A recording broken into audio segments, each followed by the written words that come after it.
Welcome back, everybody. It's your two favorite boys from the podcast from Saturdays to Sunday. I'm Kale. I'm Cam.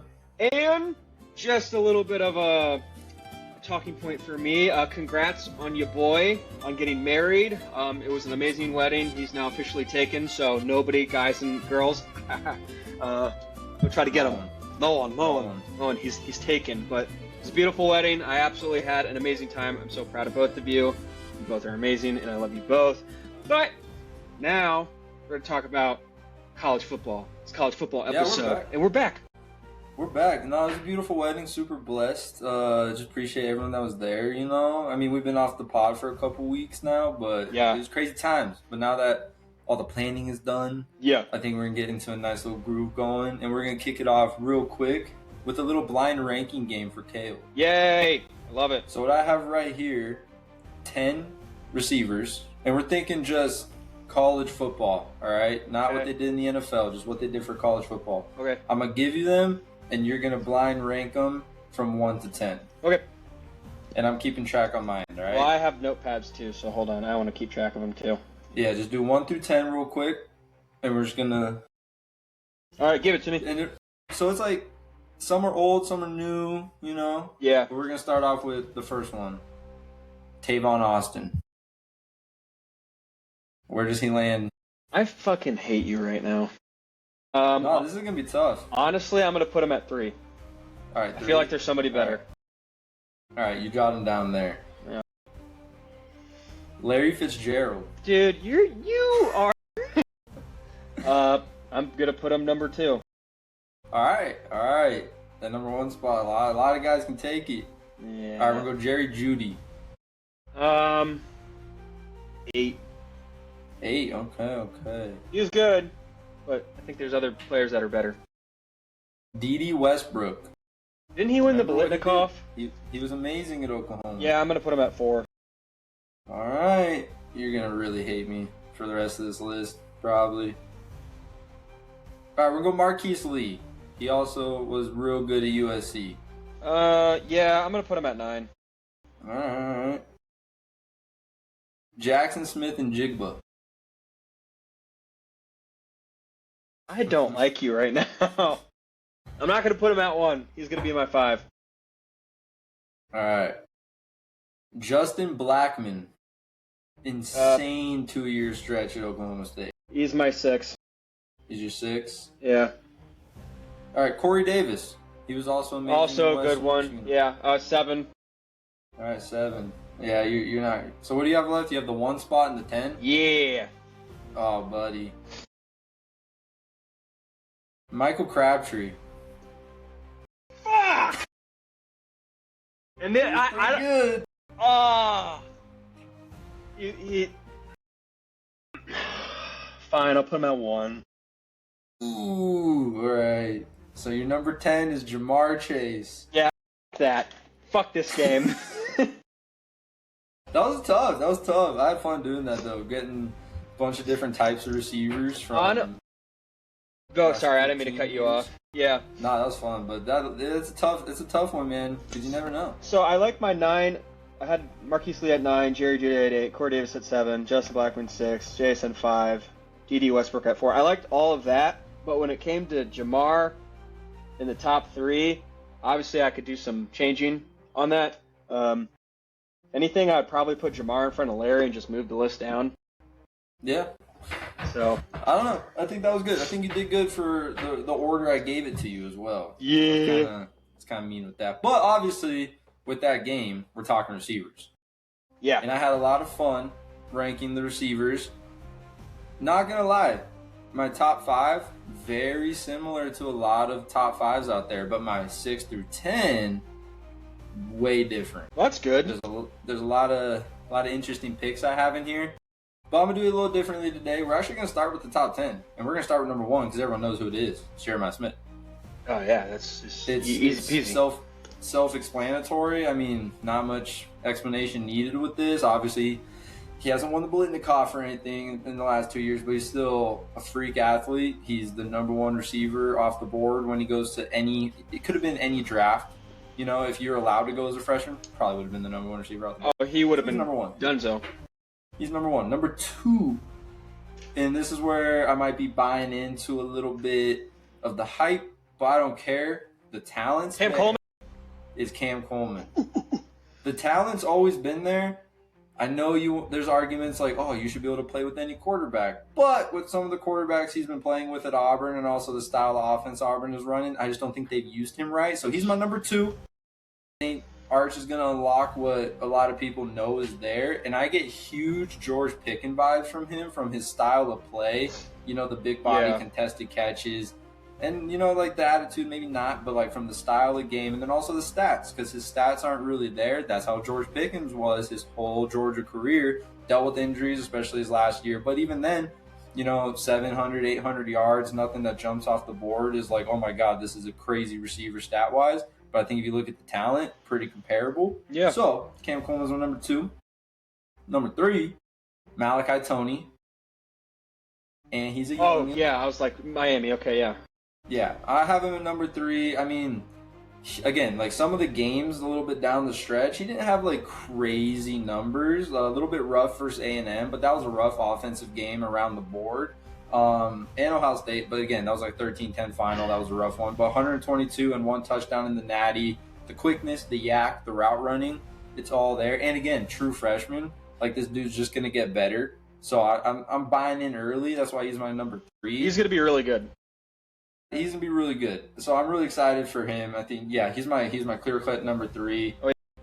4, 5, 6, I struggled with a little bit. I think 4 and 5 could potentially be moved, but at 4, I'm comfortable keeping Mario Craver from Texas A&M. Oh, yeah. Especially with Casey Concepcion gone. Mm-hmm. They got Isaiah Horton in the portal. We'll talk about him a tiny bit later, but Mario Craver, I don't know if you remember, in the game against Notre Dame early in the season, 277 yards. Yeah, buddy popped off. 207, sorry. His first 3 games, he was over 100 yards, crazy. Had a slow middle, and then 92 versus Miami. And again, that was a pretty tough offensive game. But that was a run-heavy offense too. Marcel Reed kind of got into a funk with the passing a little bit as the season went on. So again, the numbers aren't going to jump off at you. 917 yards, 5 total touchdowns. But I think he's explosive, and I like the speed. And I mean, he can catch. Like, he didn't really struggle with drops or anything. Didn't really have a ton of contested catches. But I think I'm comfortable with him at 4. Where was he? He wasn't always at A&M, right?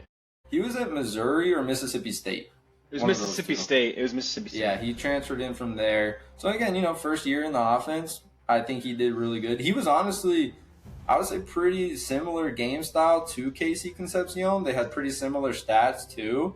So, you know, I like it. We're excited for Casey on the Browns. I think Mario Craver will do well with A&M. Mm-hmm. Number 5, I got KJ Duff from Rutgers. Rutgers, yeah. Don't they have 2 stud wideouts? There's Ian Strong is the other one. We'll also talk about him later, but he went to Cal. But KJ Duff, 6'6", he's huge on a bad team. Yeah, and his wide receiver too, Ian Strong, left, but he stayed. Quarterback situation is a little up in the air, but he should get a lot of looks now with him being the sole one. It's probably going to be a tough season for Rutgers, not going to lie, but he still put up 1,000 yards and 7 touchdowns. 7. Awesome. Imagine. But no, so I like him there. I saw pretty consensus of him being top 10. I think a lot of people did have him at 5. I've seen him a lot. 5. Yeah, and then number 6, okay, I struggled with. I see the talent.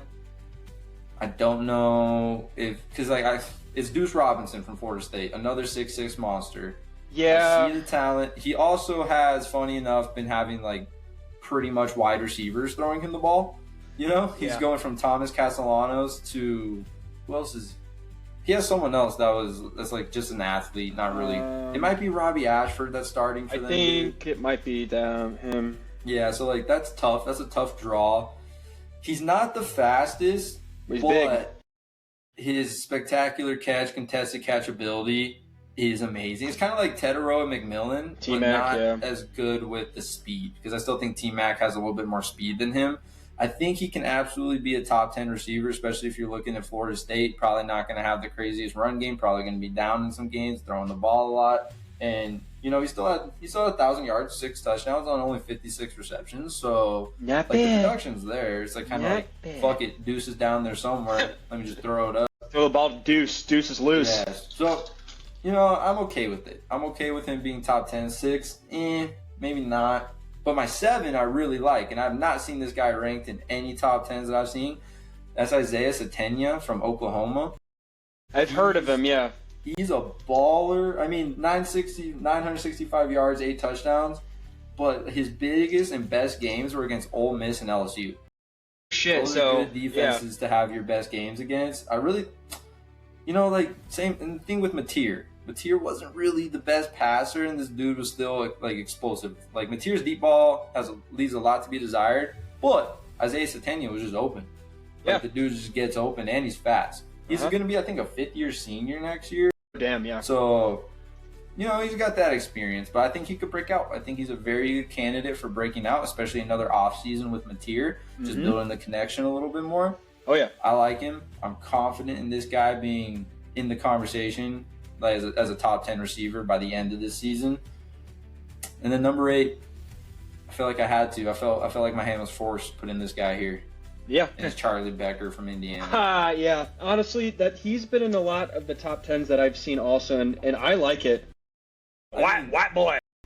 I like it because obviously numbers not there at all, but we all saw what he did from the Big Ten championship when it was clutch through the playoffs, through the Natty, and then too, like he had one catch for 50 yards and a touchdown against Oregon. That's because they didn't need to play.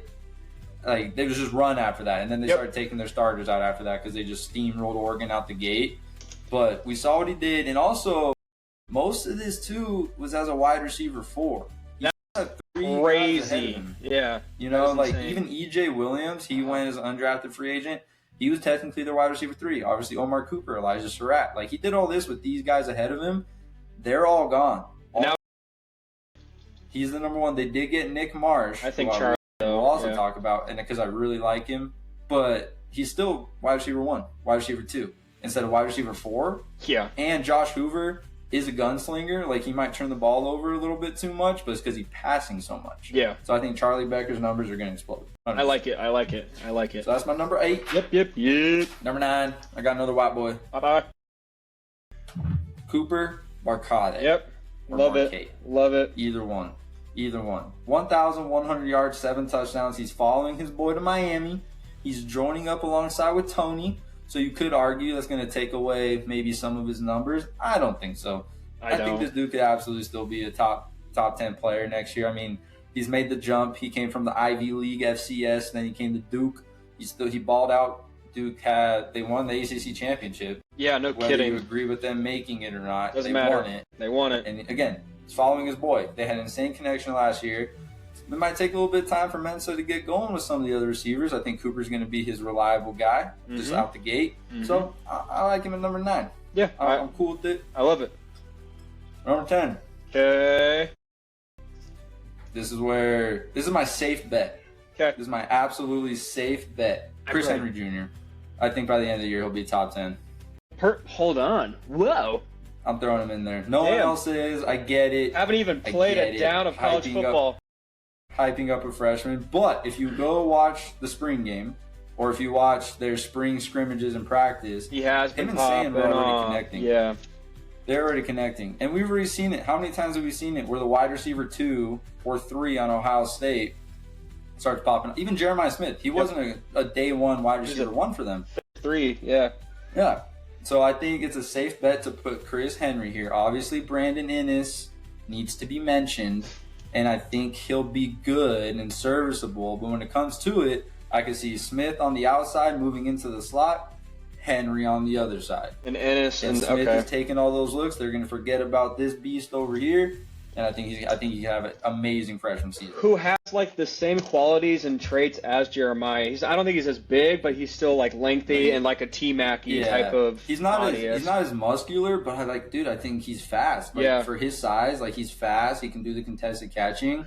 Again, might be buying in too early on a true freshman, but at the same time, this feels like an absolutely safe bet, and I think he's gonna be wide receiver 2 before too long. 100%, and that place, I mean, it's a safe bet because it's wide receiver U. Curious about how this year will go without Hartline, as we've said on this podcast numerous times, but it's still wide receiver U at this point. Until somebody changes that, it's... Yeah, and I think when it comes to saying, part of this gamble is that Sand will be a little bit more aggressive. You know, he had the best completion percentage, but he wasn't necessarily throwing it deep too much. But I think maybe this year we can see them air it out a little bit more because Sand's a little more comfortable in the system. Yeah. So, I mean, I could see it being a somewhat, not like completely pass heavy. They're still going to run with Bo Jackson. Just a little bit more passing, especially like stretching the field. Absolutely. You know, use them both. Use Jeremiah, use Chris Henry. Brandon Ennis is still good. He's still going to be good. But we haven't seen a ton out of him. I hope this year he does pop off. I like Ennis. And again, like, anytime a wide receiver from Ohio State goes to the draft, it's an easy first-round pick, regardless if it's pick 1 or 32. It doesn't matter. So, yeah. Cool, man. I like your list, honestly. That's my 10. Yeah. I got 3 honorable mentions real quick. Sweet. Amir Thomas from Houston. I don't know if any of you can tell. I'm very excited for Houston. We've talked about Connor Wiegman. We've talked about Mekhi Hughes. Now I'm talking about Amir Thomas. 966 yards, but 12 touchdowns. That's pretty good for a receiver. And, you know, two touchdowns in the bowl versus LSU, and they started their defense. But, yeah, no, I'm very excited for Houston. He's kind of like, I get vibes like that, like really quick yak slot guy, but he can also stretch it on the outside. And then my other honorable mention, Nick Marsh. Again, told you we were going to talk about him. Indiana. He only has 1,300 yards, 9 touchdowns in 2 seasons. But I have a soft spot for him. I watched Michigan State when he was a true freshman 2 years ago. He's dealt with Aiden Chills, whatever you want to call him. Yeah. He's also dealt with just being part of a really rough Big Ten team. Yeah. And I think Kurt Cignetti's already pushing him because I don't know if you saw that little headline. Yeah. He showed up with gold cleats. And he instantly, like, nah, you're not doing that. Humbled his ass. And then there's a really funny video that came out of, I think it was 2 years ago. He scored a touchdown on Indiana on a really nice slant route. And you see Kurt Cignetti kind of going like that, kind of glaring at the cameras. Like, oh, he already wanted him from that day. Yeah. He scored on, because he scored on D'Angelo Ponce. Oh, shit. Okay, yeah. Yeah. So I'm just saying, I think they're going to lock some potential with him. And then Wyatt Young, I couldn't not mention him. He was a North Texas guy, so he's following Messamaker.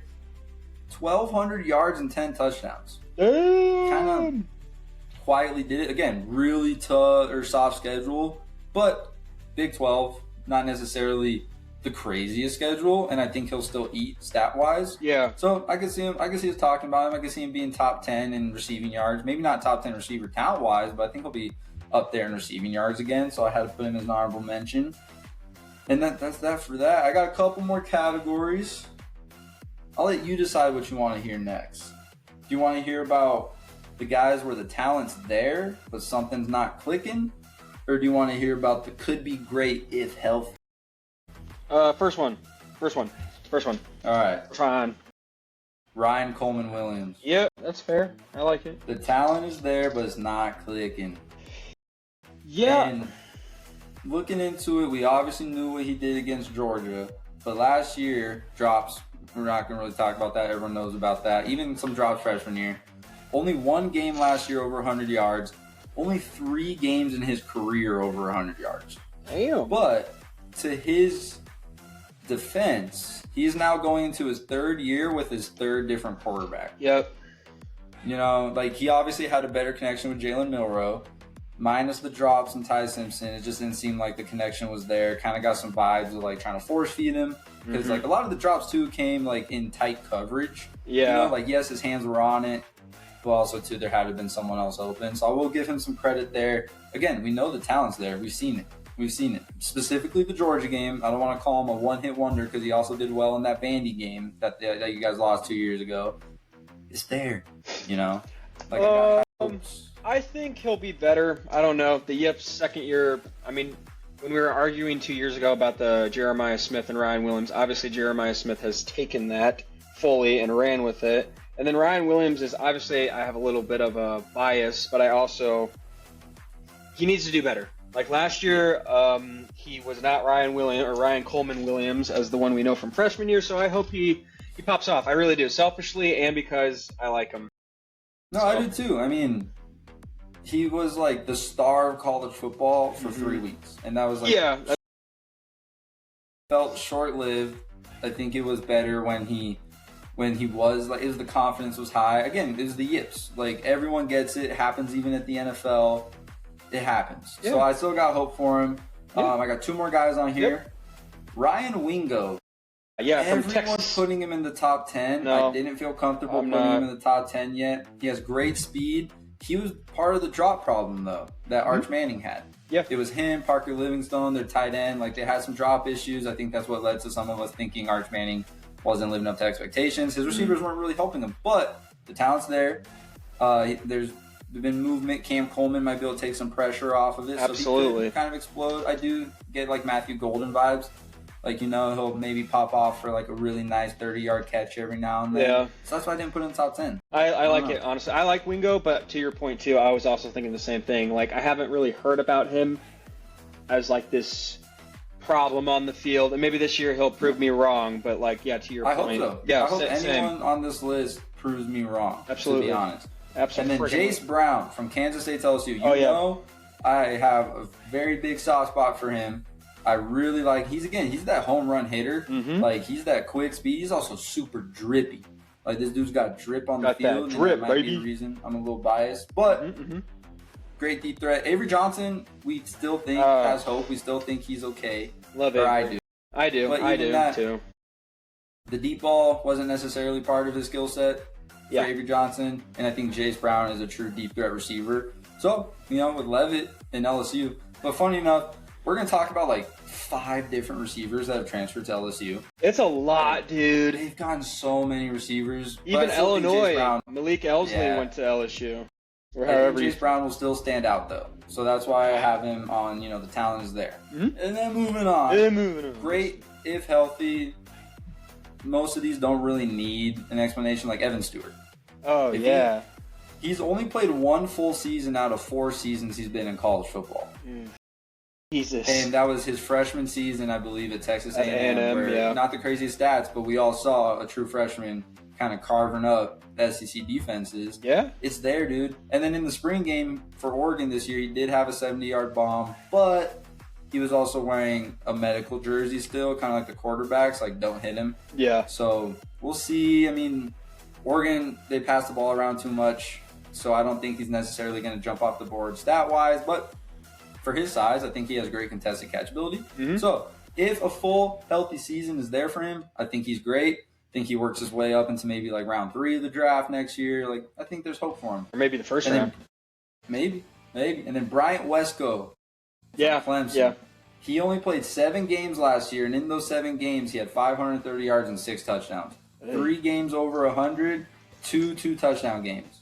Dang. And again, Clemson, we've seen it, not the best passing team the last couple of years, and he was part of a great trio, and he was still putting in work. Because now Tony Williams is gone, TJ Moore's still going to be there, who I think is still a great receiver. Love TJ Moore. But this might be Brian Wesco's team. I think it so will. I think, again, sorry, Zin, if healthy, he's going to have a good year. And then Jaden Greathouse for Notre Dame only played 4 games last year, season-ending injury. But if you remember back to 2 years ago, 2024 semifinal, 7 receptions, 105 yards, and a touchdown.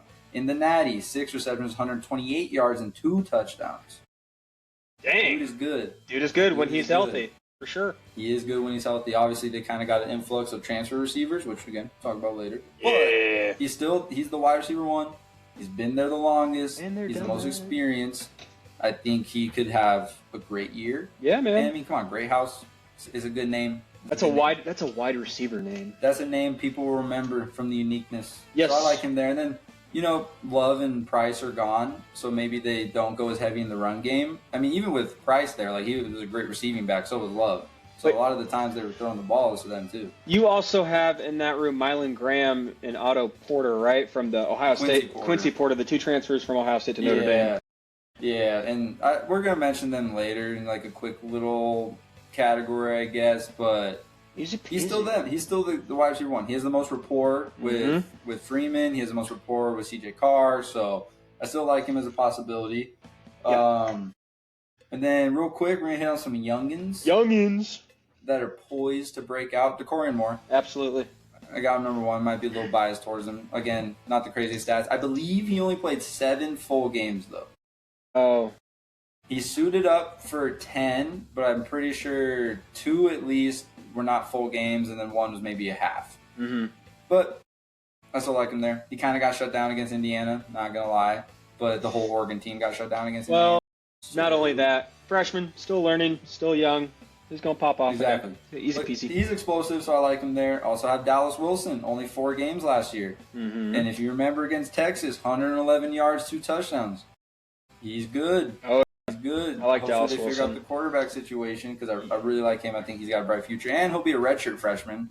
So he got to save a year of eligibility because he only played 4 games from injury. So that's nice. Yeah.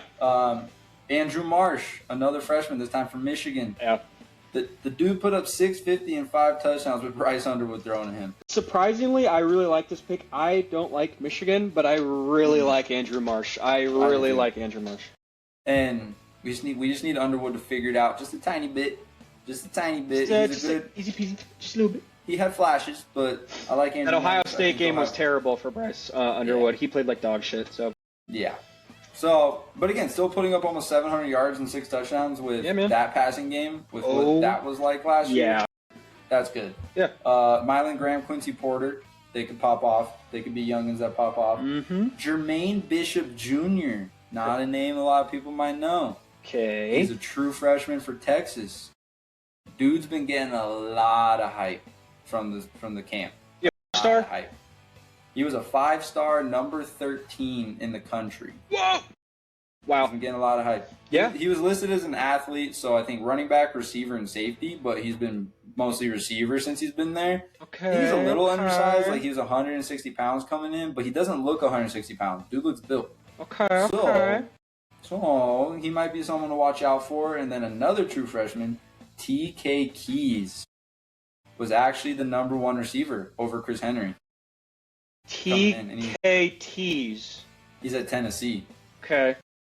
So another one to watch out for. He's the number 12 player in the country. Mm-hmm. I don't know. He's- Ranked over Chris Henry. They might be starting a freshman quarterback and receiver. Right. I Yeah. don't know. We'll see, So man. those are some of my youngest to watch out, and then Yeah. transfers. This one was fun. There's a Easy. lot of transfers, especially from some small schools. But I'm gonna start with Amarion Miller from Colorado to Arizona State. 808 yards, 8 touchdowns. He's just been looking smooth, like in camp. He's smooth. He's explosive. He's Fluid. also getting a lot of hype, which I think is deserved because Colorado was Colorado last year. Dude was still kind of popping off a little bit. So I think he'll be good for Arizona State depending on the quarterback situation. Chase Hendricks, love him, from Ohio to Cal. Yep. 1,000 yards, 7 touchdowns. But like where I look at it too is how he did versus some of the big teams. He had 115 yards versus Rutgers, 121 and a touchdown versus West Virginia, 76 yards and a touchdown versus Ohio State. So against good opponents, he was popping off. Yeah, not just power forward. Like when they played Ohio State, they got smoked, Yeah. but he still had his own good game. Him individually was popping off. Yeah, Yeah, gotta respect that. Respect it. Reed Harris, another Arizona State guy from Boston College. Yes, Again, College. getting a lot of hype. There's a lot of going on in the spring game. He was making a lot of crazy contested catches, so I throw him on there. He doesn't have the crazy stats or nothing, but they seem excited about him. I'm going to kind of trust Arizona State, especially their fans. They've probably been watching a little bit more spring game than I have. Yeah. And then Danny Scudero. Andy Cannot mention Scudero. him. Yes. It's at Colorado now. Yeah, I guess some Andy Isabella vibes, unfortunately. So do but I. Andy Isabella was still good in college. He still tore up Georgia when he was at UMass. To be fair, So- Andy Isabella went to a piss poor NFL team. That too. That's all I gotta say And about like that. And in the second round, just Yeah. way too high of a pick. But I mean, still, dude, the dude had 1,300 yards, 10 touchdowns. He led the country in receiving yards. Mm-hmm. The CU offense is pretty wide open. I Yeah. guess I'll mention DeAndre Moore real quick from Texas. I'm not super high on him, but it's happened before where an SEC receiver they don't really know about, doesn't have a ton of play time, goes to a different school, pops off. But I still had to mention the boy Yeah. Scudero because he went crazy at San Jose State. And I'm pretty sure he was at Sac State before that. So he's like a 4th or 5th year guy now by this Yeah. point. Oh, surprise, surprise. Another Colorado receiver transfer for Edgar just to get to know his guys a little bit. Cam Perry Okay. from Miami, Ohio. The one reason I put him on here is because I liked him last year because the dude led the country in yards per reception with that caveat of like over 20 catches. Okay. Like, he was averaging 22 yards a catch Mhm. up until the last week of the season, which is pretty crazy for a receiver. It was just always big play, big play, big play, and he might honestly get the looks over Scudero when it comes to the Colorado offense. Really? So I think he's a name anyone in the state of Colorado or anyone that likes Deion Sanders will get used to, even if your team isn't that good. Right. Side note, the win totals came out for the books, and it's looking like Colorado's at 3.5 wins. Take the over-under on that, please. So bad. It's tough. It's tough, bro. It's tough. Ian Strong. Love that. Yeah. Talked about him a tiny bit. Yep. 6'4" guy. I think he can easily be Cal's #1 receiver. I think it's Chase Hendricks is going to be good. He's going to be that slot gadget guy. I think Ian Strong will be your big body #1. Yeah, you got to toss I agree. Caden Lee. I got, again, kind of a weird soft spot. He's following his boy Austin Simmons to Mizzou. Iverson Hooks might be a little bit biased here going from UAB to Oregon, but he did have 927 yards and 7 touchdowns at UAB. It's just hard with Oregon because they've spread the ball around so much. They have such a diverse offense. Yeah. I don't think he's going to go crazy. And they don't run the ball. They do. Oh, do they? Yeah, they got De'Aaron Hill and Jordan Davison. Oh, that's right. So they're probably going to be pretty run heavy, if anything, because Noah Whittington's gone. So they're probably going to be run heavy. And then all the rest of the LSU transfers: Jackson Harris from Hawaii, Trey Brown III from Old Dominion, Eugene Wilson III from Florida. We'll see. Well, LSU kind of has a way, so we'll see which one of them gets the nod. Yeah, dude. We'll see. Yeah, then the last one I got mentioned for transfers is Isaiah Canyon from Georgia Tech to Georgia, because he's fast and he's 6'4". Damn, so big boy impact. But. And I'm coming at all the Dogs fans out here. Y'all don't always use transfer receivers the way you're supposed to. You don't use receivers the way you're supposed to. The only reason Zachariah Branch did good is because he's amazing. You guys still didn't really figure out how to use him. And Noah Thomas, 2 years ago, he was there last year from Texas A&M. 6'5", 6'6" Bs. Didn't even get a catch till like week 8. That's embarrassing. Like, come on. And it's not because he's bad. It's just y'all don't throw the ball like you should. We've talked about that plenty of times. So. Same with George Pickens. Yeah, they're all excited from what I've seen about Isaiah Canyon. That's good. I hope he's great. We'll see. Again, that's on you guys. It's on you guys. You guys don't really use him. It's on you. All right, I got 2 more categories real quick. Okay. This one is guys I got to mention / still have faith in. Brandon Inniss, we've already talked about him. Had to mention him. Bo Sparks for Texas State, 1,200 yards, 10 touchdowns. Yeah. He's just fun to watch. They're a pass-heavy team. He should be getting some numbers. Braylon Staley for Tennessee. He's fast. Dude is fast. Fast, yeah. He's a deep threat. So I got to throw him on there. TJ Moore we talked about. Eric Singleton, bro. I still got faith in him. He went to Florida. Yeah. And he had a really good spring game. Still got faith in him. We'll see, man. I don't mind Eric Singleton. I hope. See. And then Isaiah Hunter, not an awful year. I really only have him on here because I hyped him up coming from Cal to Nebraska. They should have Anthony Calandria starting at quarterback from UNLV. They passed pretty well. So I think Isaiah Hunter for Nebraska could be pretty solid. Okay. And then finally, just some under-the-radar guys, just to hit on real quick. Yeah. Chris Don Jr., another Texas State guy. Fuck that is. Again, super pass-heavy offense. He put up 1,000 yards and 4 touchdowns, with Bo Sparks putting up 1,200 yards and 10 touchdowns. Okay. So they have 2,000-yard receivers. Both kind of have a slightly different skill set. Chris Don's kind of like that undersized, really fast guy, but he plays on the outside. Yeah. So we'll see what they can do in the Pac-12. Absolutely. Easton Messer. This is that real lunch pail to work, sneaky athletic, really coaches-like type of guy. You know what I'm saying? Coach's favorite, This is the Wes Welker of college football. Not just because he's undersized and white. He's not even undersized. He's a little shorter, but dude's still I got it. 1,000 yards, 6 touchdowns. Reliable guy. He's been with his quarterback belt camp since they were at Western Kentucky. Yeah. So I think they have 3 years under their belt now from Western Kentucky to FAU.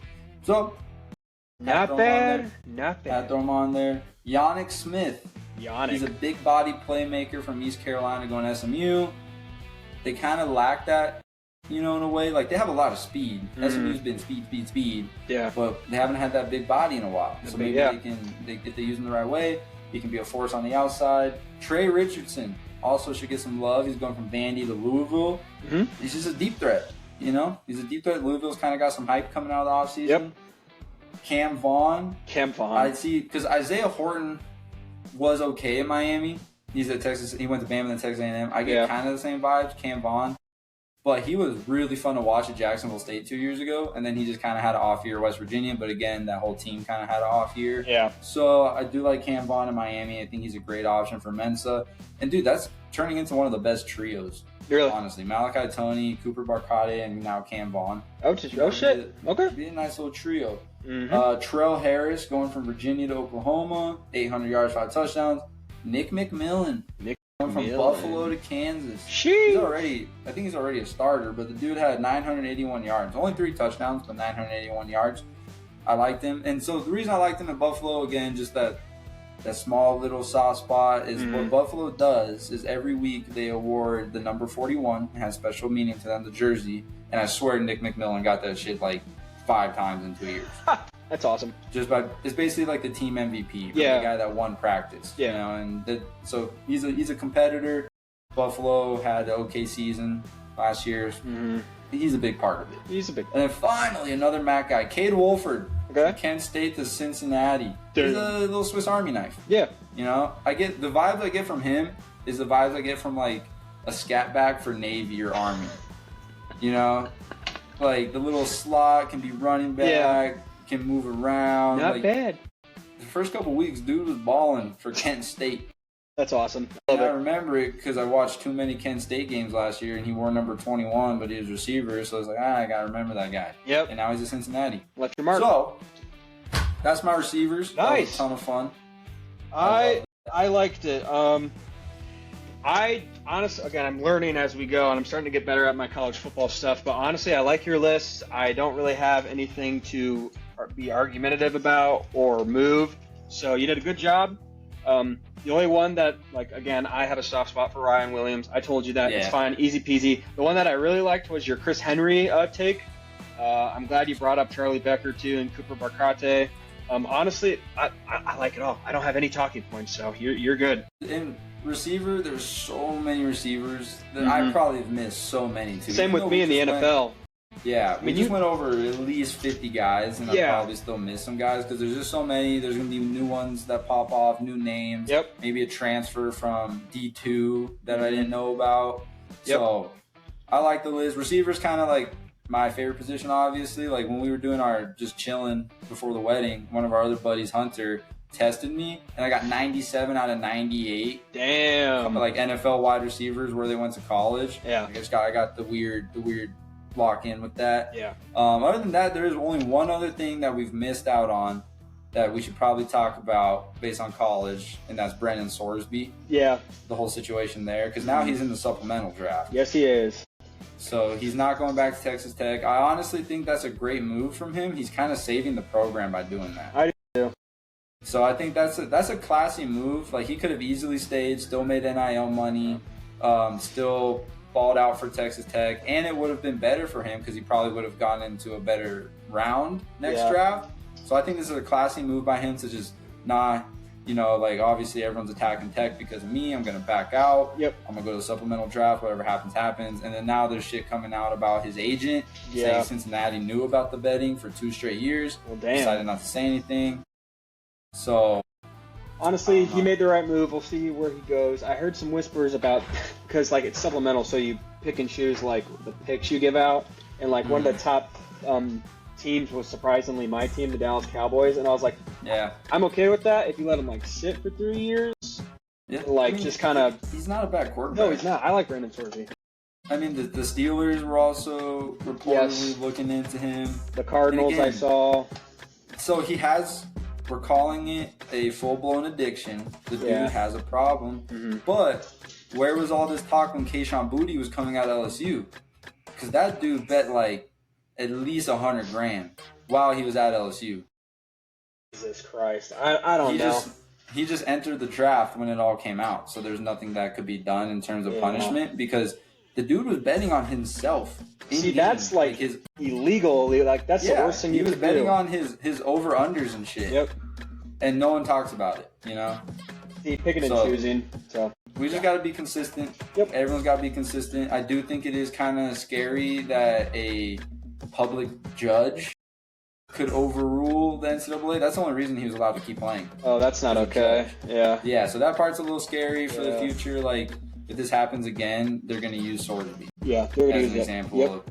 Yeah, so that part's a little rough. But, we'll see. Yeah. Just want to mention that because that was one of the big things that came out. Storylines this But past 2 weeks. So overall, that's really all I got. I'm getting more Yeah. excited as the season's right around the it's corner. coming, bro. It's coming. Dude, it's so close. And honestly, too, this season's going to be, I think, a little bit more fun with So the do I. way they switched it. By the way. With Army Navy getting their own week still, but the conference championships being a week earlier. Because now teams, it used to be, you get 2 bye weeks throughout the year. Now teams only get their 1 bye week, which I kind of like because they get that extra bye week at the end. Yeah. So, like, your favorite team, you're going to be watching them instead of, oh, man, Oregon's on bye again for the second week or the second time this year. It's just, no, this is 1 bye and then you're back. And then it's a bit of a quicker season, which could suck, but I think it'll be better. So I'm excited. Yeah, I'm excited. It's coming up quick. Obviously, with next week, it is NFL. And you guys could probably figure out what the hell I'm going to be ranking because I did wide receivers a couple weeks ago. So running backs. But yeah, that is all. I really enjoyed it. Cam, you got anything else?